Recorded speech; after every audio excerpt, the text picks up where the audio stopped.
由英國 Glasgow 坐上 WestJet 航空公司嘅班機，大概7個小時左右，我哋就到達加拿大。第一站係多倫多，佢係加拿大最大嘅城市，人口亦係最多，市區人口為280萬，大多倫多則有980萬。作為加拿大嘅經濟中心，多倫多可以算係世界級嘅城市，亦都係世界上最大嘅金融中心之一。觸目所見，好多高樓大廈，又有新地盤不斷興建新項目，睇嚟真係非常繁榮。依家就等我哋嚟介紹我哋眼中嘅多倫多啦。Toronto is a bustling city with plenty of history, sights and some quirky features. We'll show you a little bit of the city to give you the flavour, maple syrup flavour. 要好快認識一個咁大嘅城市，最好嘅方法當然係坐觀光巴士兜一轉啦。巴士上面每一個座位前邊都有一個黃紅色嘅控制器，裏邊有10種唔同嘅語言，方便你收聽每個觀光點嘅資訊。我就揀咗普通話台，而 Andrew 當然就揀英文台啦。We're starting on the harbour front, on Lake Ontario. We'll be sailing on Lake Ontario later today. Here we're outside the Irish Embassy. It's actually a pub and grill room. The harbour front is a popular place for artists. It's also where Babe Ruth hit his first professional home run, but he was American. You'll also find plenty of expensive high-rise with a lake view.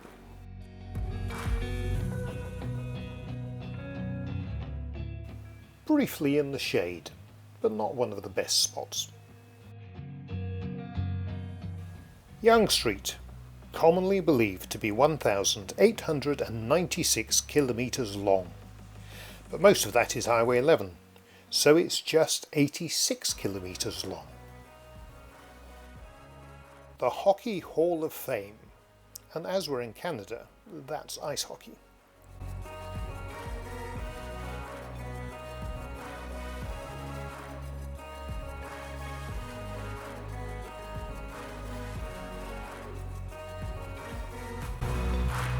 And this is the Lawrence Centre for the Arts. Toronto has an abundance of arts. The Goodaham Building, or Flatiron, built by a family of distillers out of distinctive brick. Entrance to the Distillery District. A good place for a drink. We can save that for later.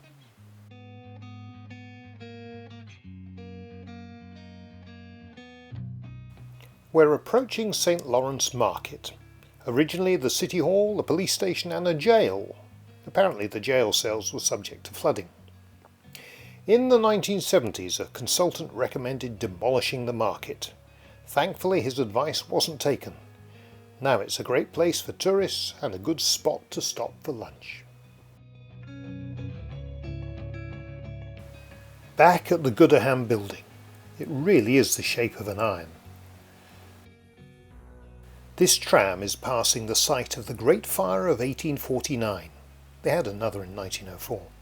There's nothing to see as it all burnt down. Royal Bank Plaza, headquarters of the Royal Bank of Canada.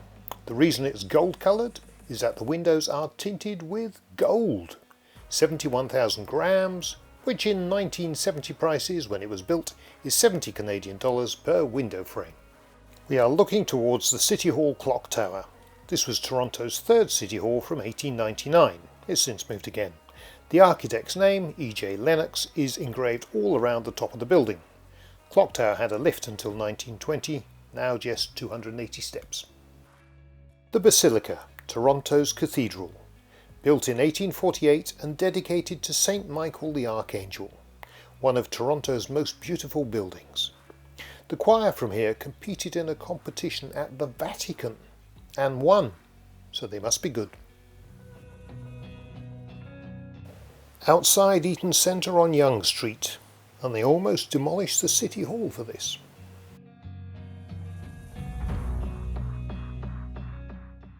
School of Performance, wonderful design. Albert Paley sculpture, great street art.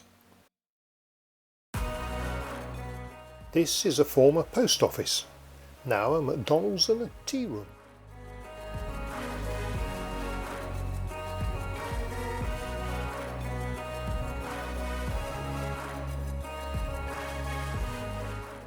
Yorkville Avenue just off Bloor Street, the most expensive retail rent in Canada.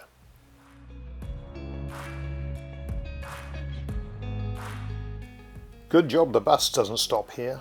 Walking into these shops could get very expensive. Also known as the Mink Mile for its fashion shops. At least they can afford the parking tickets. Here's another one coming. One thing I really like is every street has a different style of architecture.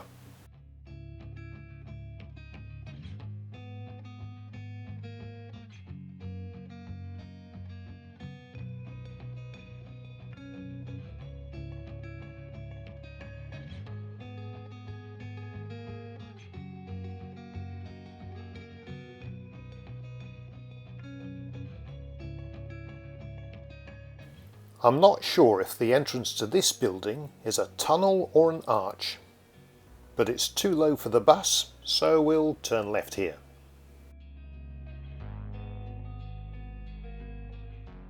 Here we have the Baha'i Centre and another church, the Union Church. Toronto is multicultural.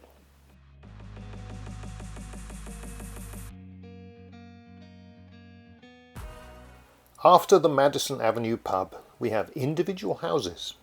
Each one is different. Even the buildings are multicultural.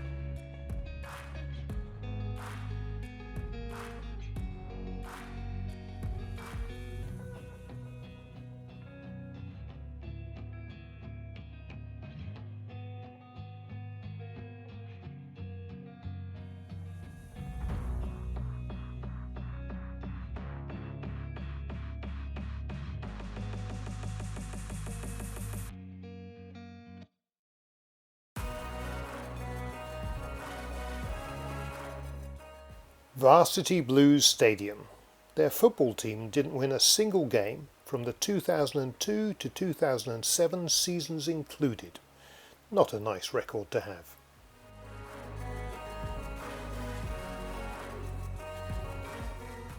Natural History Museum. Crazy shape. Not sure that's natural. Its proper name is the Royal Ontario Museum, covering art, culture and natural history.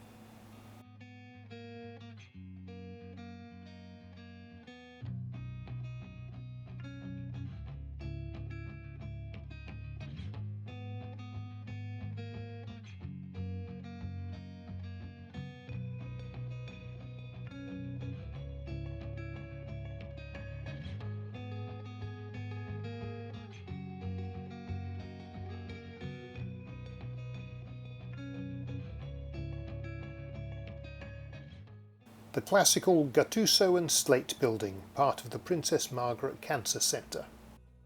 We're approaching the Canada TV building, where you'll see a CP24 breaking news truck.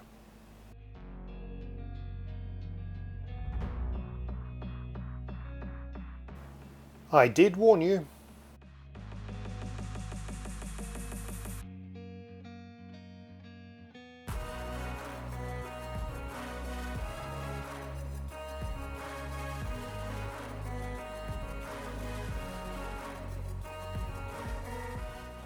Richmond and Adelaide streets, where the buildings are small and big.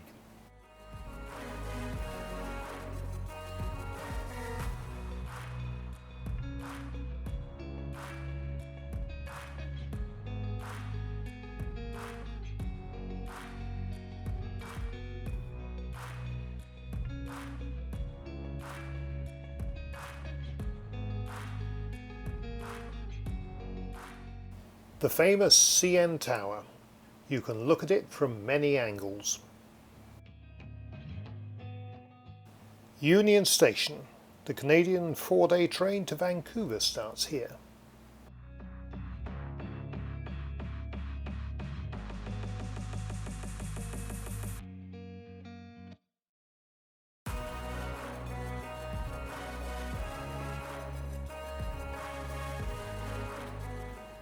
Toronto Railway Museum with its roundhouse.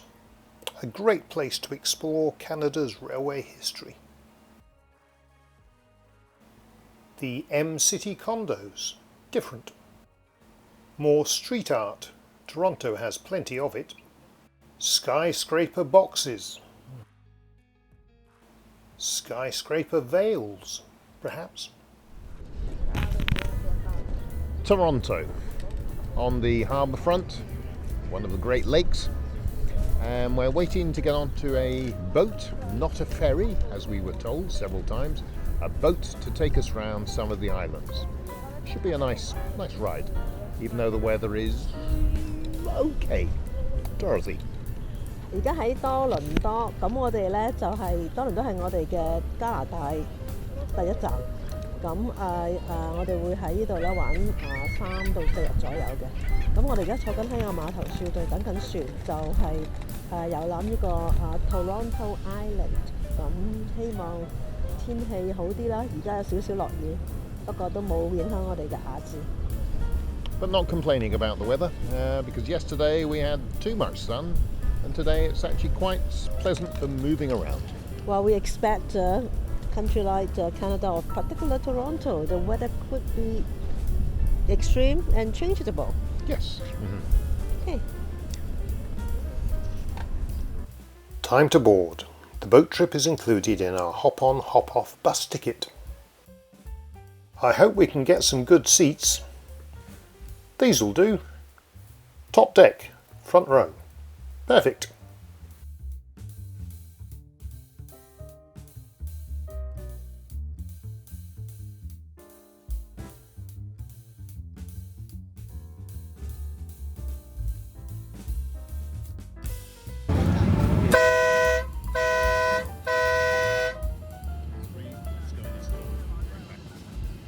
This area, but is actually one of the deepest, reaching 244 meters. For visual purposes, the Hanlan's son Ned was an internationally successful athlete, winning numerous medals and competitions for the sport of rowing. This is the Long Pond, where Hanlan arranged the first boat races over 100 years ago. The regattas still held today. That has a hole in the middle. It's called Donut Island because it also has a hole in the middle. We're so original with our names over here. And it includes a miniature railway. Center Island contains a pier which extends out into Lake Ontario, bike and boat rentals, beaches, a maze. It connects Center Island to Middle Island. It was originally built at an unknown date, but dates before 1896 based on historical photos.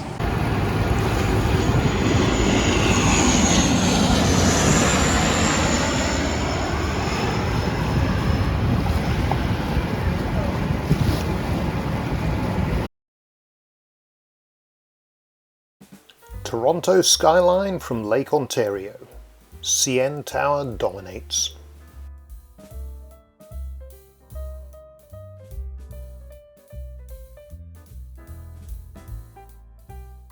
Toronto Chinatown. Dim sum, why not? Just like Hong Kong, all the regular dim sum and more, but the portions are definitely larger.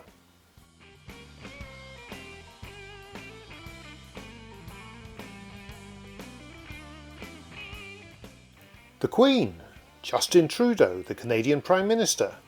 Looking at these pictures, either a lot of famous people have eaten here, or the owner has great contacts. We haven't finished Toronto yet, so we'll see you in part 2.